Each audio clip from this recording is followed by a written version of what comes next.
ko nga, record yan eh, para... Oo. Ayan taray.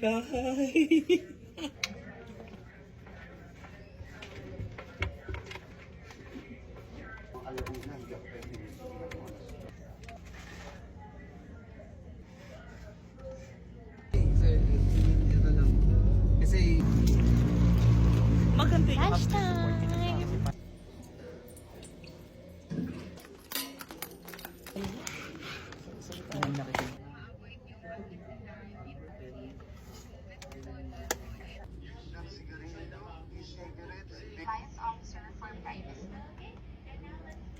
Ayan, thank you so much, ma'am.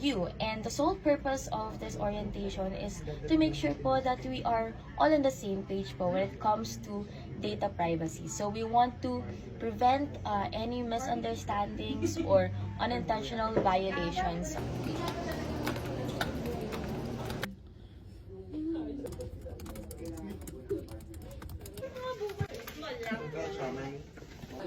mundo ako.